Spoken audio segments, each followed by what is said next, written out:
in a recession. They've had the full year GDP in 2023 declined. First quarter data looks like a continuing decline. To the extent you get monthly data, more frequent data, it's very negative for Germany. I just bought a brand new German sports sedan. By the way, my old car I had for 15 years. It had 250,000 miles on it, so I figured it was about time. But I can't. But the new one, I'm very careful about the specification. It was made in Germany, which is good, but the engine was made in Hungary, and I was fine with that. The Hungarians are smart and they're productive, and I'm sure they had good quality control. But I thought, gee, isn't that interesting that Germans are outsourcing the engine production to Hungary the way Americans are outsourcing everything? Well, it used to be China, now it's Mexico. Why can't Germany make those engines the way they used to? Well, the answer is the energy costs are too high.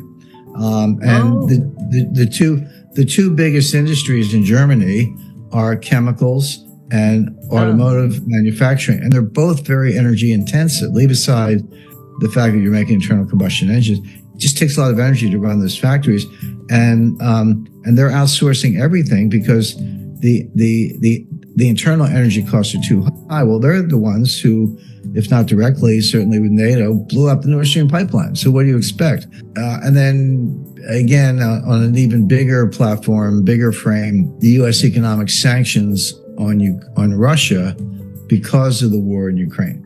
Mm-hmm. And again, if you're in a war, economic sanctions on your enemy are not unusual. But I teach a seminar on financial warfare at the U.S. Army War College, and it's a kind of a handpicked class, 12 or 13 students. And when I did the class in 2022, it was in April, and it was right after the war began. And I said, let me tell you what's going to happen. We had already put a lot of sanctions on, but there were new ones coming out every day, like almost every day. I said, here are the sanctions, here are the legal authorities. We froze their accounts. We banned their exports of strategic metals. We banned their exports of oil and natural gas. We banned imports to Russia of technological equipment, et cetera, et cetera. And I remember Biden screaming, we're going to destroy the ruble. We're going to sink the ruble, et cetera. And I said, none of this is going to work. Not only will it not slow down the Russian economy, it will actually boomerang and hurt us, meaning the Western Europe and the United States, more than it hurts the Russians. And I got a lot of pushback from the class. They were all, they were all gung-ho. I mean, I don't blame them. They're military. They want to win a war or whatever. But I said it's not political. I said, I can just tell you that's what's going to happen. The people in charge of it, Wally Adeyemo, who's the Deputy Secretary of the Treasury, let alone Janet Yellen, who's completely clueless. She's our Treasury Secretary. I said, they understand the law, at least Wally does. Yellen does not. But they don't understand economics. They don't understand how easy it is to work around sanctions, how easy it is to use import substitution, et cetera. So anyway, I taught the class again last spring. I guess my next one will be coming up in a couple of months.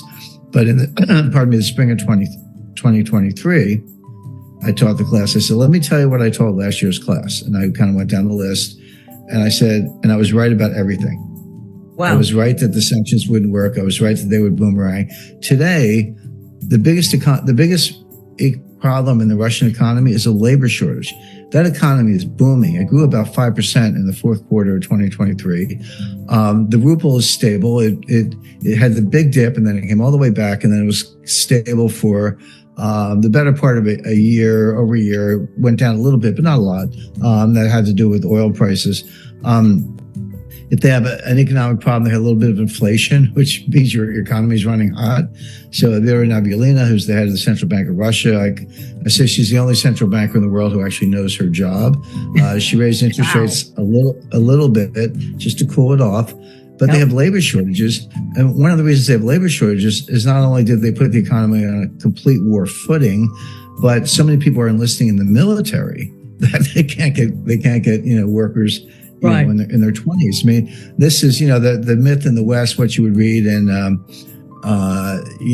the Sydney and Melbourne newspapers, or the Financial Times, or the Economist, the New York Times, Washington Post, et cetera, is, Russia, the troops the morale is low, they're poorly trained, their officers are all sitting around drinking vodka, they don't have a doctrine, military doctrine, et cetera.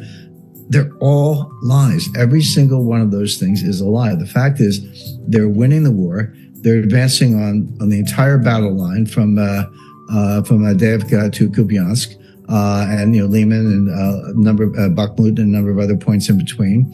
They're advancing, but the Russians take their time. All you have to do is look at the Eastern Front, World War II. I mean, there were get the number right, 20 million people killed in combat, and I think another 10 million civilians.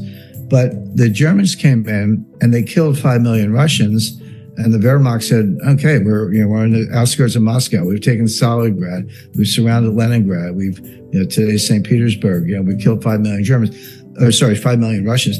But then the Russians came back with 5 million more, and then 5 million more. In other words, the Wehrmacht and the German intelligence had no idea quite what they were dealing with in terms of Russia's ability to mobilize, and that's still true.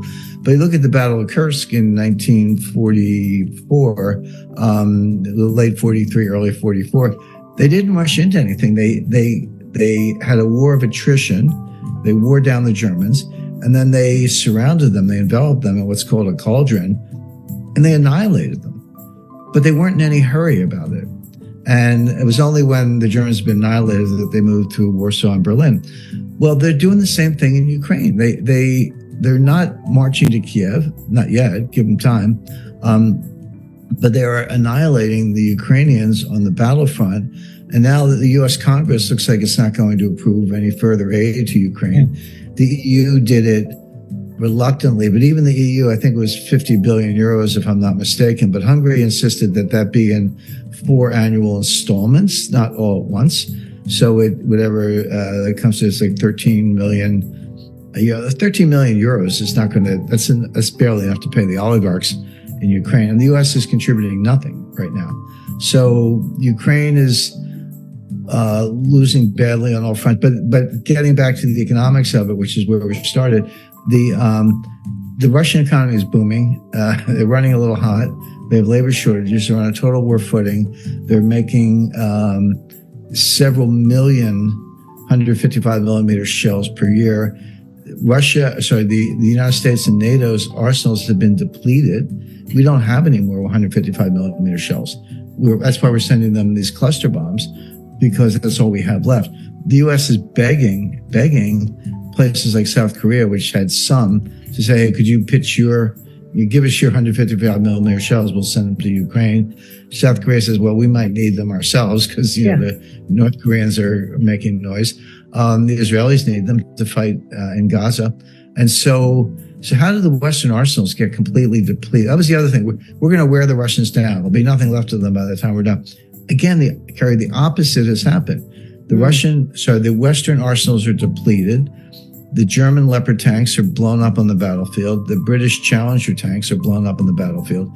The United States sent them some Abrams tanks, which is our top-of-the-line tanks. The Pentagon called Zelensky and said, please don't use them, because we don't want any pictures of them burning on the battlefield. It's really bad for sales. So they have some Abrams, but they won't use them because they know the Russians will blow them up with mines, drones, artillery, and bombing. It's kind of, the world's turned upside down. But again, just to summarize, whether it's Ukraine, strategic metals, uranium, which you mentioned, energy generation, industrial production, de-industrialization, you can't understand, and they're all big topics, you can't understand any of them separately from the Green New Scam and financial warfare and a lot else.